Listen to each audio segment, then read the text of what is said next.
Bem, estamos de volta com o programa Academia, Igualdade e Ações Afirmativas na Educação Brasileira. Este é o tema da dissertação que a mestre Bárbara Natália Lages Lobo destaca hoje no programa Academia. Eu gostaria mais uma vez de passar a palavra ao professor Carlos Alberto, que inclusive é coordenador do Núcleo de Estudos Afro-Brasileiros na Universidade Católica de Brasília. Perfeito. Eu diria até que é importante ressaltar a existência desse núcleo dentro da Universidade Católica, porque ela é fruto da mobilização dos estudantes. Porque toda vez que trabalhando a disciplina História Econômica e Política do Brasil, os estudantes perguntavam o que ocorreu com os negros após o período do fim da abolição. E eu, naturalmente, dentro do curto espaço de tempo que nós temos para ministrar uma determinada disciplina, eu sempre abordava que houve um processo de rebelião que configurou num modelo diferente da perspectiva econômica. No entanto, os estudantes não satisfeitos, eles montaram um grupo de estudo e que depois hoje se transformou na universidade como um núcleo de pesquisa, e temos ainda uma disciplina que é Diversidade e Inclusão com Recorte Racial, que é a primeira no Brasil dentro do curso de Serviço Social, onde nós estamos lotados, e que a gente vem desenvolvendo uma prática de reflexão crítica e visceral em torno do tema da discriminação racial no Brasil. Posso só lhe fazer uma pergunta até dentro desse contexto, aqui fugindo um pouquinho do trabalho da Bárbara, mas o tema é polêmico fora das universidades. Tá? Aí, isso aí já é clássico. Agora, dentro das universidades, depois que as pessoas, por exemplo, os estudantes passam ali no vestibular, no convívio ali dentro, como é que se dá essa ação? Eu diria que a universidade é uma representação... Os estudantes mudam ali de ideia depois que estão lá dentro ou não? Não, em absoluto. Continua ainda a polêmica? Não, em absoluto. A universidade é uma pequena representação da sociedade brasileira. Portanto, o que você verifica dentro das universidades, na relação entre os estudantes, é a expressão objetiva da discriminação, da exclusão, das chacotas, enfim. E aí, como hoje nós temos, com base no Programa de Ações Afirmativas, que é uma política de Estado, eu reitero, como muitos, às vezes, confundem, tentando apelidar as ações afirmativas como um sistema de cotas. Cota é uma variável dentro de um conjunto de políticas públicas que tem uma vigência, que tem um período de avaliação, que é o que vai consagrar aquilo que o Estado precisa construir como mecanismo de redução das desigualdades e enfrentamento objetivo do racismo. Portanto, dentro das universidades, os estudantes trazem todas as suas mazelas, todos os seus valores morais, culturais, enfim, e o que pode ocorrer no espaço da universidade. Hoje, com a perspectiva de um ingresso maior de estudantes negros, isso tem acirrado o debate no âmbito das discussões teóricas na universidade. E esse acirramento do debate seguramente trará um novo olhar sobre o velho tema que até bem pouco tempo era um tema mascarado. Então, essa é uma realidade muito significativa. Eu diria, por exemplo, entre nós, professores, essa discussão é absolutamente também bastante precária do ponto de vista do enfrentamento da discussão. Particularmente, tenho tentado na universidade não ser o único a tratar desse tema, porque aí seria absolutamente restritivo e a gente fugiria muito do que são os valores promocionais de uma universidade, um espaço de produção de conhecimento e conhecimento crítico. Então, nesse sentido, a universidade ainda está a passos muito lentos para fazer valer aquilo que é a sua função principal, que é formar cidadãos coerentes, críticos e capazes de transformar velhos paradigmas. Uhum. Sobre o trabalho da Bárbara? Bom, em relação ao trabalho da Bárbara, eu diria que eu tive, Bárbara, bastante satisfação em fazer a leitura do seu trabalho, sobretudo porque você teve muito cuidado. Você teve muito cuidado em transcorrer sobre todos os fundamentos jurídicos para que você tenha uma sustentabilidade nas discussões. Diria que é necessário e urgente que você publique isso e distribua nas escolas, sobretudo de direito. Obrigada. Porque o espaço mais difícil para a discussão são as escolas jurídicas. Até pela própria formação positivista, por uma formação retrógrada, atrasada e que descaracteriza todos os fundamentos da fumaça do bom direito.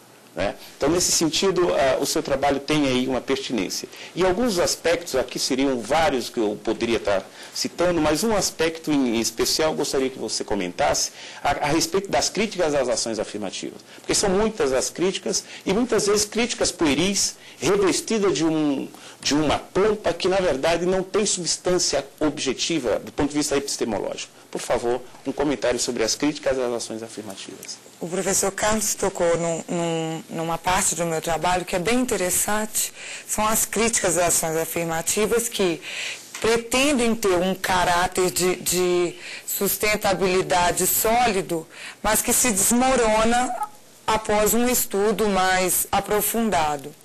Inicialmente, há a crítica que afirma que as ações afirmativas, na verdade, produziriam desigualdade em vez de igualdade.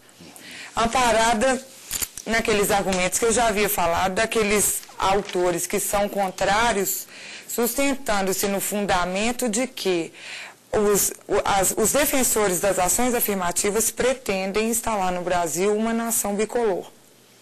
Na verdade, o argumento é de que a discriminação ela é ilícita, mas a discriminação lícita ela se coaduna com a igualdade substancial. A igualdade substancial ela consiste no respeito às diferenças. Não cabe mais no Estado Democrático de Direito uma igualdade homogeneizante, de forma que uma discriminação para se promover a igualdade seria ilícita. Então, esse argumento não se sustenta.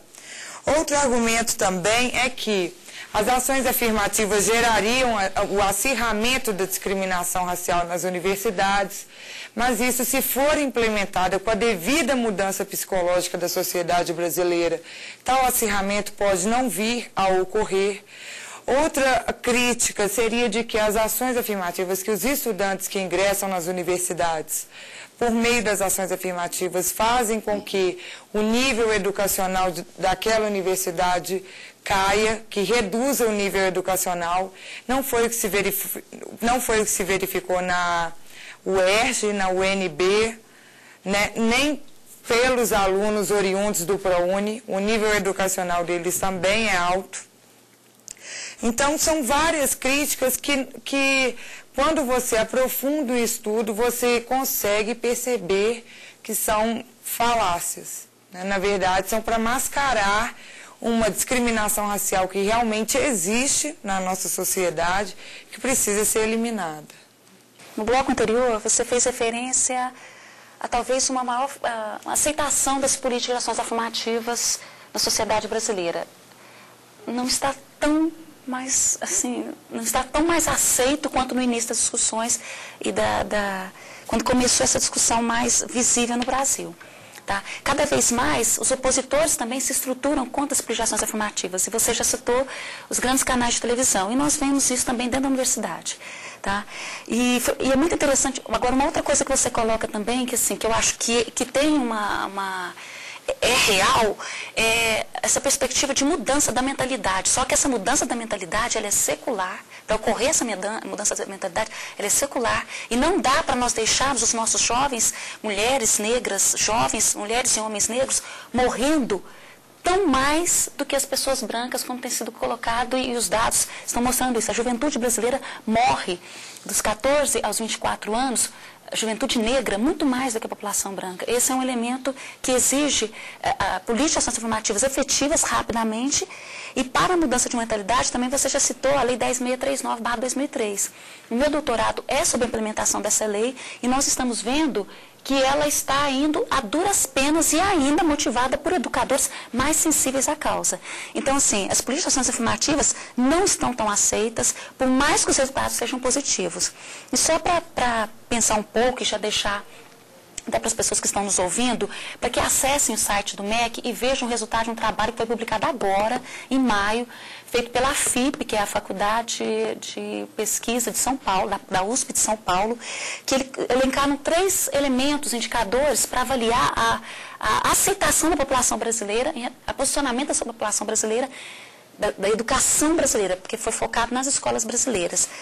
ao preconceito e à discriminação. E aí elencaram 7 sujeitos, atores do processo: os negros, indígenas, as mulheres, as pessoas portadoras de necessidades especiais, geracional e mais 2 que eu não me lembro agora. Então, os indicadores foram atitudes, distanciamento social e bullying. Em relação à atitude, a maioria da população das escolas, toda a gestão da escola, contando professores, funcionários, alunos, todo o corpo da escola. Em relação às atitudes, dizem que não discriminam e não são preconceituosos. Então, 99%, assim, o quadro é de que não há discriminação, pelo menos em termos de retórica e como que eles se colocam. Depois, o outro indicador que eu achei muito interessante, um rol de perguntas que avaliavam o distanciamento social dessas pessoas em relação àqueles que eles falam que não tem discriminação. Novamente, você percebe, e aí eu vou acompanhar o segmento negro, que é o qual eu foco a minha pesquisa, em relação à atitude, não há discriminação contra negros. Em relação ao distanciamento social, também não há distanciamento entre negros. Convivem com negros, então não há. O distanciamento maior se dá em relação aos portadores de necessidades especiais. Quando você vai para o bullying, o que é o bullying? É a provocação, são as piadas, em que momento o que você mais presencia cenas de provocação e conflitos dentro da escola? O negro sobe para o primeiro lugar. Esse material é uma pesquisa quantitativa que está sendo agora aprimorada pela Universidade Federal de Minas Gerais, coordenada pela professora Nilma Lino. Uma análise qualitativa de como que se dão as práticas dentro da sala de aula. Mas esse material, essa análise quantitativa que a FIP faz, ele coloca: não é causal, mas está relacionada, correlacionada. Então, assim, quando você fala da provocação, ainda identifica a questão racial. Essa é a grande questão. O distanciamento que há entre o que eu falo e o que eu faço. As pessoas não estão percebendo em que momento elas estão discriminando e construindo essa sociedade racista que nós estamos vivendo. E mesmo os intelectuais, e mesmo os professores, é uma coisa que o Carlos falou. O que nós vimos na Universidade de Brasília? O que o ProUni nos deu? Um quadro muito mais diverso. Uma coisa sou eu, que venho de Uberlândia, Minas Gerais também, de uma situação de uma classe, né, de uma sociedade, de uma condição financeira economicamente baixa, que foi alçando espaços, e começa a falar empoderada, né, dessa discussão racial. E aí, não encontro pessoas que compactuam comigo, que compreendam de que lugar eu falo. Outra coisa é você ter alunos que vieram também de uma camada baixa, se identificam comigo e começam a participar, e aí a aula ganha uma outra dimensão, que é a dimensão da sociedade brasileira. Então, a implementação da Lei 10.639, que se dá na educação básica, e aí a perspectiva de educação sistêmica, ela tem que dar conta da política de cotas na Universidade Pública Brasileira, porque nós precisamos ter negros como diplomatas, nós precisamos ter negros como gestores, para que pensem também de uma forma mais sensível a desigualdade no Brasil, a desigualdade racial no Brasil. E a implementação da Lei 10.639, de História da África, Cultura Afro-Brasileira e Africana, ela é necessária por quê? Porque ela insere justamente no que é na base da educação infantil, do ensino fundamental e do ensino médio, mas da educação infantil. Ensine uma criança a pensar que nós não vamos ter tantas dificuldades, ou pensar a sociedade brasileira na sua diversidade, que nós teremos menos dificuldades que nós estamos tendo agora. Então, eu acho que sensibilizar a sociedade brasileira para a questão das políticas de ações afirmativas, como um paliativo, você bem colocou, necessário e urgente. Mas mudança de postura, ela não vai se dar de uma hora para outra, e é preciso que saibamos, e mais uma vez, referendar. Essa não é uma discussão de negro para negro, gente. É uma discussão da sociedade brasileira como um todo. Acho que essa é uma questão que precisa ser pontuada.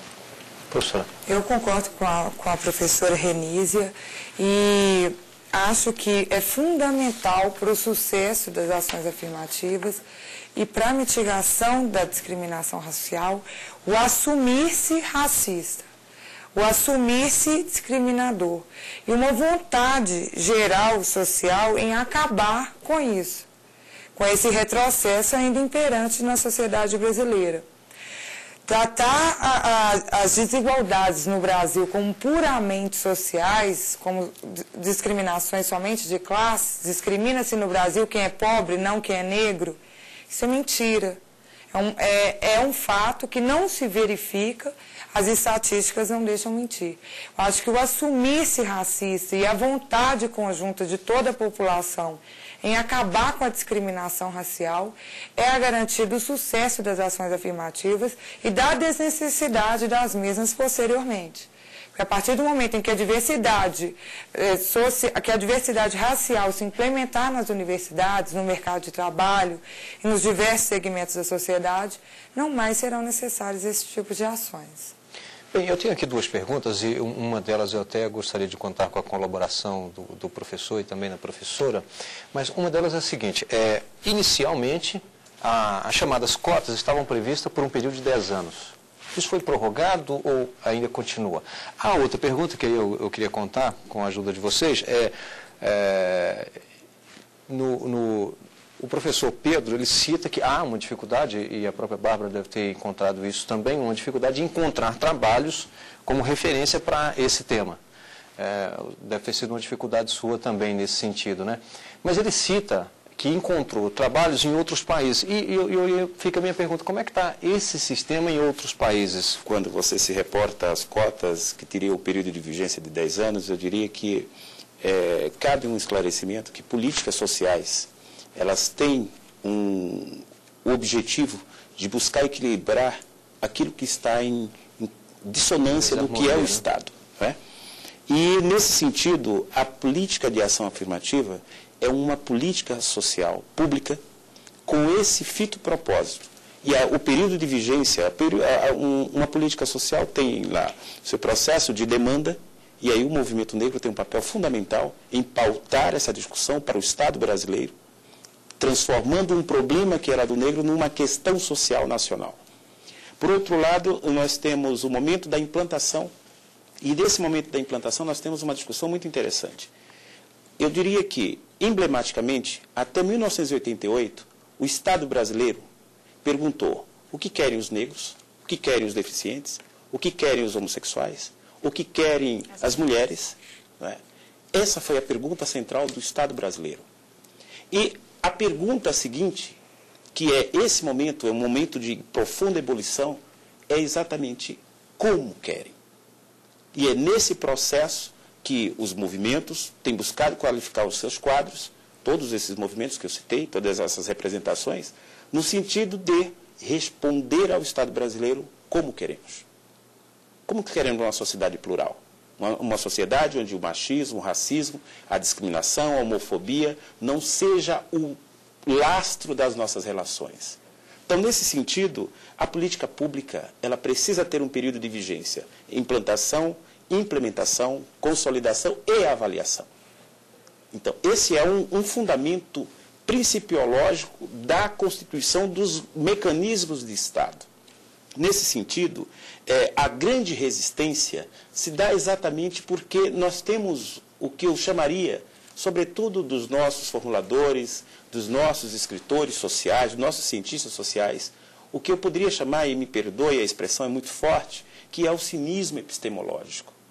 Nós muitas vezes temos alguns autores que conseguem, como num passe de mágica, negar o que foi a escravidão nesse país. Como é que ela se constituiu? O que foi o processo de colonização nesse país? Então, esses elementos é que vão atribuir a essa afirmação de que nós temos pouca referência bibliográfica. E aí tem um detalhe muito interessante. O movimento negro brasileiro, a partir da década de 80, estabeleceu dentro dos seus quadros, dentro dos seus grupos representativos, que os negros precisavam adentrar o espaço da universidade para falar da sua realidade, falar da sua questão. Portanto, nós deixamos de ser objeto de pesquisa para sermos pesquisadores do que é a sociedade, como ela está configurada. Nesse sentido, eu diria que nós estamos passando por um momento que é do desvelamento desse cinismo histórico. Porque hoje nós temos o Estatuto da Criança e do Adolescente, o Estatuto do Idoso, e esses dois estatutos são interessantes. Nós tivemos lá uma mobilização popular querendo garantir a eficácia daquilo que está contido na infraconstitucionalidade e na constitucionalidade. E aí hoje nós temos o Estatuto da Igualdade Racial recentemente aprovado na Câmara, num grande acordão, eu diria nos famigerados acordões, em que retira fundamentalmente os princípios basilares de uma sociedade efetivamente democrática. Então nós temos na contramão daquilo que seria o avanço, a modernização da democracia brasileira, alguns detratores que se insurgem. Né? Nós temos alguns livros publicados aí que eu diria, os alunos muitas vezes nos perguntam, mas o que o senhor acha de pesquisar, estudar esses livros? Eu digo, se for para refutá-los peremptoriamente, vale a pena.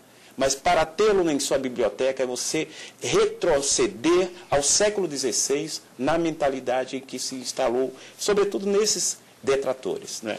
Então eu diria que esse é o grande debate. Quando uma TV, como a TV Justiça, se abre para esse debate, me parece que oportuniza uma parcela que forma opinião, de refletir e rever seus valores. E me permita, eu gostaria aqui de registrar apenas um fatozinho que eu vivenciei na África do Sul, por conta da terceira Conferência Mundial, em 2001.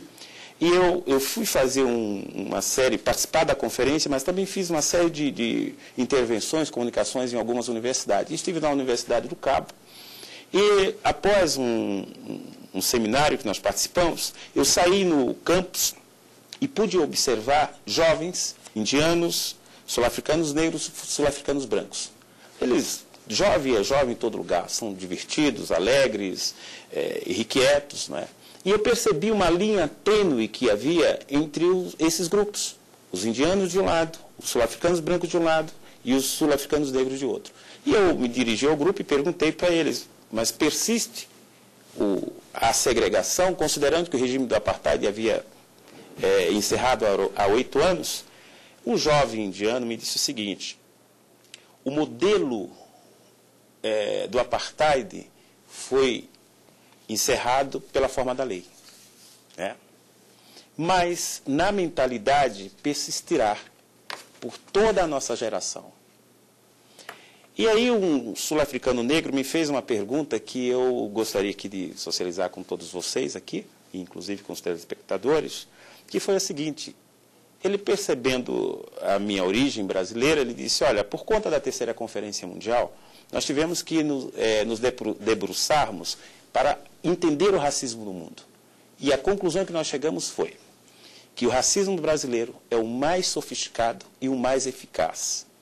E aí vem a pergunta do garoto: como vocês construíram um modelo tão sofisticado e tão eficaz, em que a vítima nem sempre se sente no seu direito violado e o violador de direito não se sente violando direitos? Essa é uma pergunta que me parece que que ela é fundamental para a gente se localizar aqui nessa discussão. E eu assumi o compromisso, porque eu não consegui responder para os meninos, e disse para eles que em todos os espaços públicos que nós tivemos a oportunidade, eu formularei essa pergunta: como é que nós constituímos um modelo racista que persiste ainda em pleno século XXI em se manter inalterado? É isso que nós queremos para o Brasil? Essa é uma pergunta central. Eu também me questiono, inclusive no início do meu trabalho, esse inconformismo com o racismo brasileiro que me motiva. Né? Eu iniciei aqui a apresentação indagando por que eu não tinha professores negros, por que os meus colegas de mestrado não eram negros. Então, o racismo brasileiro, ele é muito intrigante, porque ele é contestado de várias formas, mas a gente percebe que é um racismo cruel, que julga as pessoas simplesmente pela tonalidade da pele. Não leva em consideração a ascendência, como o racismo americano e sul-africano, mas simplesmente o olhar para o outro e ver nele uma diferença. Bem, eu quero aqui, mais uma vez, agradecer à professora Bárbara Natália, que aqui apresentou o seu trabalho, também a Renise Cristina, mais uma vez, pela presença aqui no nosso programa, e ainda ao professor Carlos Alberto, que aqui também contribuiu muito para o debate sobre este tema. E você, acadêmico, traga o seu trabalho para ser debatido aqui no programa Academia. Para participar, basta enviar o currículo com o título do seu trabalho para o e-mail academia@stf.jus.br. Você fica agora com o quadro Perfil, que destaca um pouco da vida de Francisco Cavalcante Pontes de Miranda, o alagoano que escreveu o Tratado de Direito Privado, uma publicação de 30.000 páginas distribuídas em 60 volumes. Francisco Cavalcante Pontes de Miranda era um estudioso em diferentes áreas: direito, física, matemática. Formou-se em direito aos 19 anos, quando escreveu a primeira obra, À Margem do Direito, elogiada inclusive pelo jurista Rui Barbosa. O alagoano, nascido em 1892, escreveu quase 100 tratados. O mais conhecido, o Tratado de Direito Privado, tem 30.000 páginas, distribuídas em 60 volumes. Imortalizado pela Academia Brasileira de Letras, Pontes de Miranda ajudou a divulgar no Brasil novos métodos e concepções da ciência jurídica. Lutou pelo fim dos desvios autoritários de instituições no início do século XX. Atuou como desembargador do antigo Tribunal de Apelação do Distrito Federal em 1932. E em 1939 foi nomeado embaixador na Colômbia. Sem democracia e liberdade, não há Estado de Direito. E por aqui fica o programa Academia. Obrigado e até o próximo programa. Você deixou de fazer muita coisa para poder se dedicar especialmente à obra? Eu me dediquei muito a esse trabalho. O mestrado exige muito da gente. Esse trabalho especialmente. Eram muitas horas de estudo por dia, foi muito tempo mesmo de dedicação. É claro que no final a gente sempre acha que deixou de colocar alguma coisa. Eu queria ter